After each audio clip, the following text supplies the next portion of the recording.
말더듬 관련 책 읽는 나무늘보의 신문자 최다혜. 최미애입니다. 안녕하세요. 저는 신언어 임상연구소의 김은나 언어치료사입니다. 이번에는 페일린 부모-아동 상호작용 치료의 제9장 아동 전략 내용 중 말 수정하기 두 번째 방법인 생각할 시간 갖기 버스 말하기를 함께 살펴보는 시간을 갖도록 하겠습니다. 버스 말하기는 거북이 말의 발전된 형태로 문장 구성력이 떨어지거나 단어 찾기에 어려움이 있는 아이들에게 발화 전이나 중간에 잠시 멈추어 생각하는 시간을 갖는 것을 추가한 말하기입니다. 아동과 함께 활동 시 다음의 순서를 따릅니다.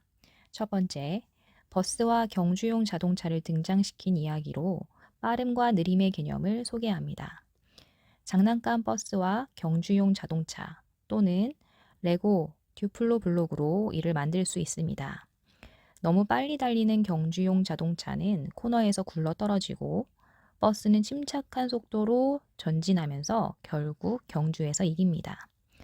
버스는 승객의 안전을 책임져야 하기 때문에 빨리 달릴 수가 없고 사람들을 내려주고 태우기 위해 가끔 멈춰야 합니다.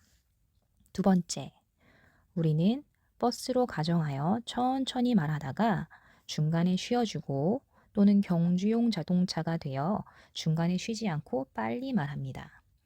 아이는 버스와 경주용 자동차 중 어떤 방법으로 말했는지 알아맞춥니다.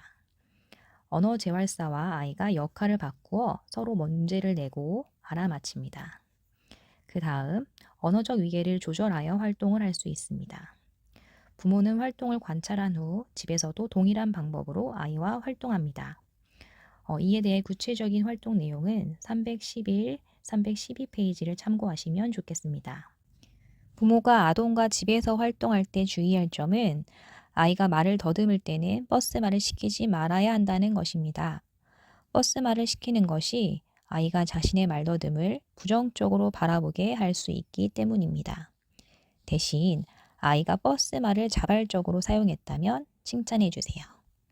버스 말 연습 시간이 스페셜 타임을 대체하면 안 됩니다. 스페셜 타임은 도움이 되는 상호작용 전략을 연습하는 시간입니다. 만일 아동이 이중 언어를 사용한다면 부모는 말 수정하기 전략 연습을 한 언어로만 하던 양쪽 언어로만 하든 간에 아이가 이 전략에 충분히 노출되게 합니다. 어떤 아이들은 간단히 표현하는 것을 어려워합니다. 종종 이런 아이들은 단순 언어 장애를 갖고 있기도 한데 자신의 생각을 표현하는 것을 어렵게 합니다. 반대로 어떤 아이들은 언어 능력이 매우 좋고 길게 말하는 것을 좋아합니다. 이럴 때 아이가 좀 더 간략히 말할 수 있는 도움이 필요합니다. 그 방법 중 첫 번째는 제8장의 교대로 말하기 전략입니다. 아이의 긴 발화를 그냥 놔두어 아이가 대화를 장악한다면 간략하게 자신의 생각을 표현하는 법을 배우지 못할 것입니다. 간략히 말하는 것을 배우기 위한 활동 단계는 다음과 같습니다. 첫 번째, 우리가 긴 문장과 짧은 문장을 말하면 아이는 우리의 말이 긴지 짧은지 알아맞힙니다. 가능하다면 아이에게 문장 속 단어의 수를 세어 문장이 긴지 짧은지 판단하게 합니다. 또 역할을 바꾸어 활동합니다. 두 번째, 아이에게 그림을 보여주고 많은 단어를 사용하여 길게 설명하도록 요구합니다. 세 번째, 아이에게 같은 그림을 적은 수의 단어로 설명하게 합니다. 네 번째, 아이가 그림을 설명할 때 짧게도 길게도 설명하는 게 가능하다면 대화 과제로 넘어갑니다. 다섯 번째, 다른 말하기 과제. 예를 들어 이야기 만들기, 순서대로 말하기를 하며 마찬가지로 짧게, 길게 말하는 연습을 합니다. 여섯 번째, 아이가 이 방식으로 문장 길이 조절이 가능해진다면 대화에서도 연습을 시작합니다. 일곱 번째, 간략하게 말하기는 말을 계획하는데 시간이 더 필요합니다. 그래서 아이는 짧은 발화를 말하기 위해서 말을 시작하기 전에 더 자주 쉼을 가져야 합니다. 여덟 번째, 어떤 아이들에게는 간략하게 짧게 말하기 위한 비밀 신호와 같은 알림을 약속하고 신호를 줍니다. 부모는 집에서 같은 방법으로 아이와 연습하며 짧은 문장을 사용해서 아주 잘 설명했네 와 같이 칭찬할 수 있습니다. 말을 더듬는 아동이 언어 또는 조음, 의문 문제 중 하나를 또는 동시에 가지고 있는 경우도 있는데 언어 재활사들은 종종 이런 아이들을 어떻게 관리할지 몰라 어려움을 표현합니다. 언어 발달을 위한 치료나 조음 훈련에 집중하는 것이 말더듬을 더 악화시킬 수 있다는 두려움 때문입니다. 우리는 언어 및 조음, 의문 문제를 가진 말더듬 아동에게 조음 및 언어 발달을 위한 치료를 함께 할 것을 권장합니다. 이는 그들의 언어 및 조음 문제가 아이의 말더듬에 영향을 주거나 부모 및 아이에게 말더듬보다 더 많은 걱정을 안겨주고 있거나 아이의 학습에 방해가 되거나 아이가 효율적으로 소통하는 것을 더욱 어렵게 할 수 있기 때문입니다. 여러 임상 교재에서는 다양한 권고를 합니다. 예를 들어 두 가지 문제를 동시에 다루거나 한 가지씩 차례로 다루거나 먼저 하나의 문제를 다루면서 다른 하나가 자연스럽게 호전되기를 기대하는 방법 등이 있습니다. 또한 이러한 아동에게 간접 치료가 적절한지 직접 치료가 적절한지에 대해서도 다른 의견들이 있습니다. 이 책에서는 먼저 언어 또는 조음 의문 발달을 모니터하면서 펠린 PCI의 상호작용 전략과 가족 전략을 사용하기를 권고하고 있습니다. 펠린 PCI와 언어장애 아동을 위한 기타 부모 중심 치료법 사이에는 많은 유사점이 있습니다. 이런 가족 전략은 아동의 말에 큰 부담을 주지 않고 전반적인 언어와 말소리 생성 기술을 촉진하며 말, 언어 및 의사소통 향상에 도움을 줄 수 있습니다. 페일린 PCI 프로그램 이후 아이의 진전이 관찰되고 나면 직접적인 언어 및 조음 치료의 도입을 고려할 수 있습니다. 만약 언어 및 조음, 의문 문제가 심각하지 않다면 아이의 유창성이 향상될 때까지 조음, 언어 치료를 기다리는 것이 좋습니다. 그리고 약 석 달가량 아이의 유창성이 유지된다면 조음, 의문, 언어 치료로 넘어갈 수 있습니다. 말을 더듬는 아동을 대상으로 언어 및 조음, 의문을 직접 치료할 때 고려할 것은 다음과 같습니다. 첫 번째, 표현 능력보다 이해 능력에 집중합니다. 일반적인 언어, 조음, 의문 치료의 방식과는 다르게 처음에는 새로운 개념과 기술을 이해시키는 것에 초점을 두고 잘 표현해내는 것을 요구하지 않는 것이 좋습니다. 만약 조음이 문제라면 연습해야 할 소리의 모델을 제시하는 데 집중하고 언어의 청각적 인식 능력과 메타 언어적 기술을 개발시킵니다. 아이의 말소리 오류 수정을 조심스럽게 접근하여야 합니다. 아이가 말소리 수정을 지나치게 의식하여 정확히 말하다 보면 아이의 말더듬이 오히려 증가할 수 있기 때문입니다. 부모에게 가정에서 아동의 말소리 오류를 발견하여 수정을 요구하기보다 올바른 소리를 모델로 들려주라고 제안합니다. 두 번째, 말더듬 모니터링 하기입니다. 우리는 아이의 언어 및 조음을 직접적으로 다루면서 동시에 아이의 말더듬 역시 모니터링해야 합니다. 아이의 말더듬 증가를 방지하기 위해 말 수정 전략을 가르치는 것과 아이의 말 시스템에 부담을 주는 것 사이의 균형을 잘 지켜야 합니다. 세 번째, 아동 전략을 사용하여 아이의 말더듬을 직접 치료할 때 하나의 치료 활동에서 유창성과 조음 언어를 동시에 목표로 삼지 않습니다.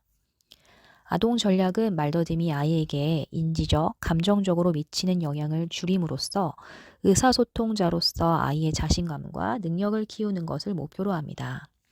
이것은 아이의 자존감과 사회적 의사소통 기술을 발달시킴으로써 그리고 말 산출에 필요한 말 운동 및 언어 능력을 극대화하기 위해 아이가 말하는 적기와 속도를 조절하는 방법들을 배움으로써 이루어질 수 있습니다. 그 다음 페이지의 사례 연구 내용에는 만 6세 제이크의 사례를 예시로 보여주었습니다. 앞에서 설명한 전략들을 치료 6회기 내에 어떻게 사용하였는지 알 수 있을 겁니다.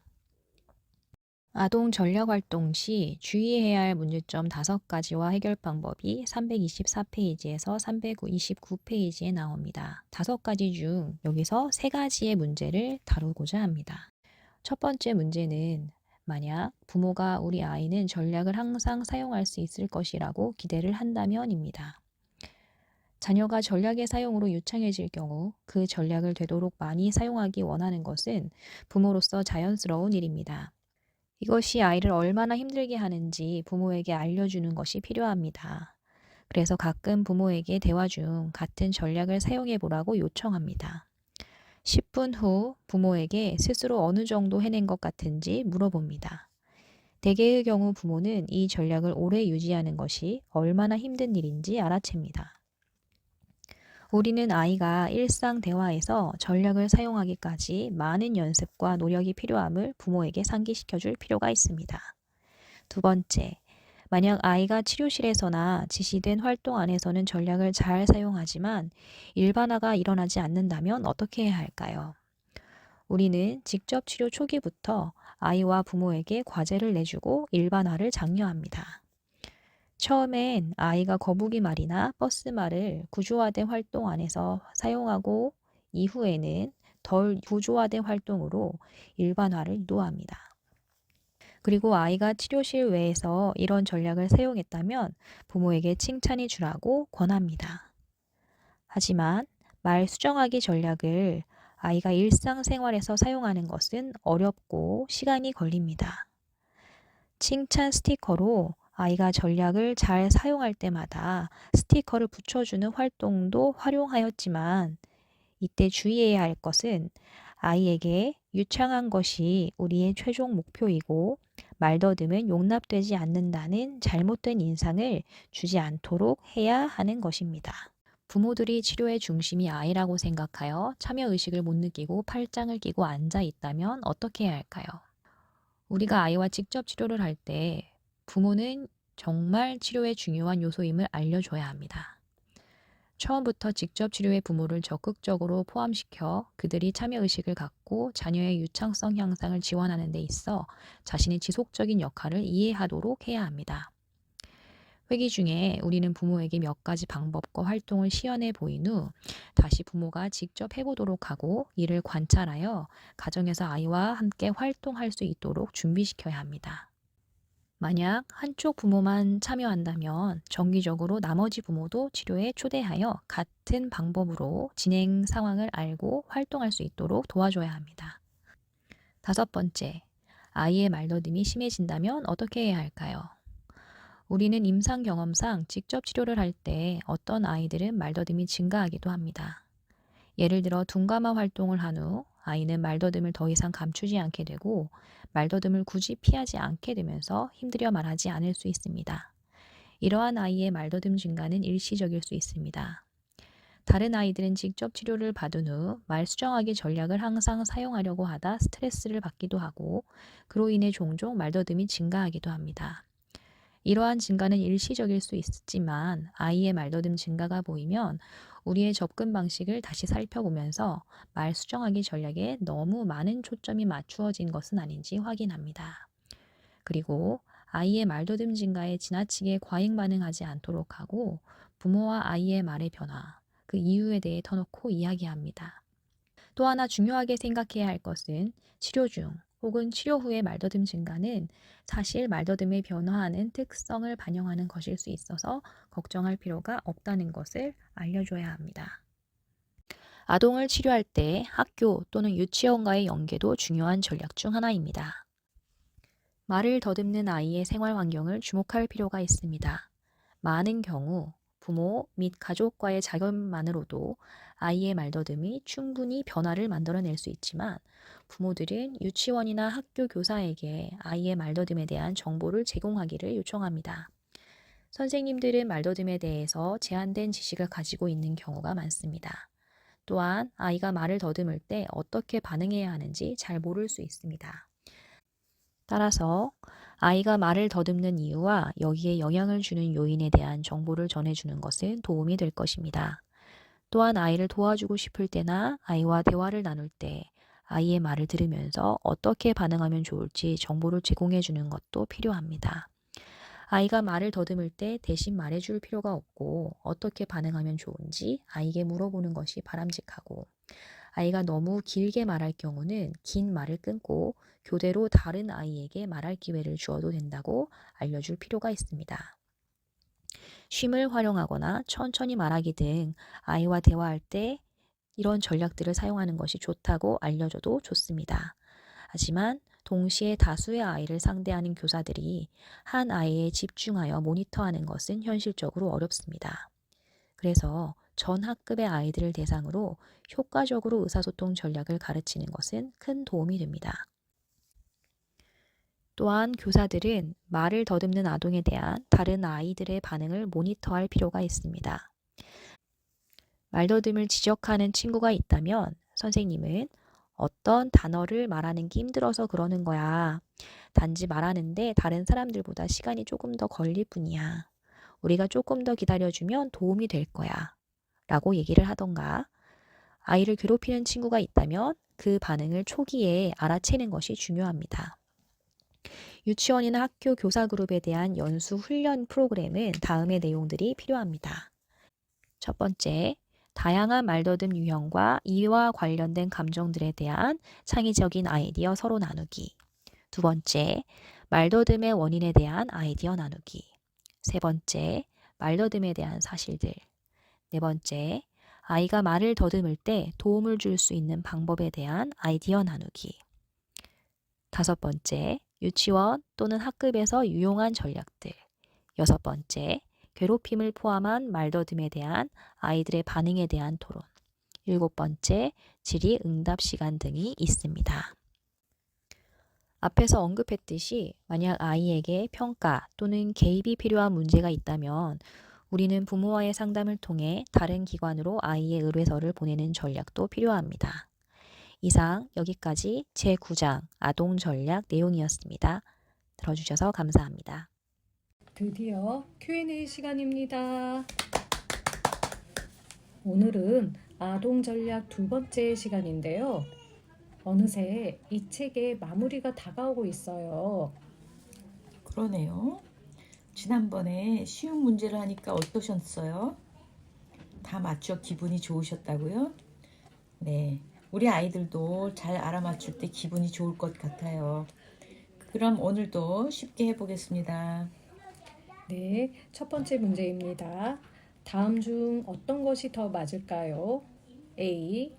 아이들은 먼저 감정을 표현할 수 있는 어휘를 배울 필요가 있다. B. 아이들은 자신의 감정을 감출 수 있는 것을 배워야 한다. 정답은 A입니다. 두 번째 문제입니다. 말 수정하기에서 버스 말하기, 버스톡에 대한 내용으로 다음 중 어떤 내용이 더 맞을까요? A. 빨리 말을 시작하는 개념을 이해하도록 버스처럼 빨리 달리도록 말하라고 돕는 방법이다. B. 거북이 말하기의 발전된 형태로 발화 전 중간에 충분한 휴지를 갖고 말을 잇도록 돕는 방법이다. 정답은 B입니다. 마지막 세 번째 문제입니다.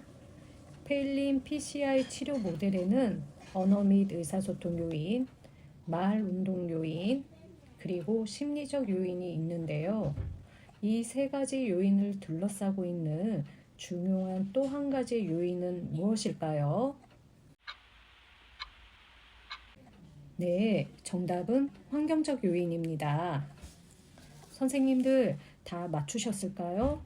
이로써 제9장을 모두 마무리하겠습니다.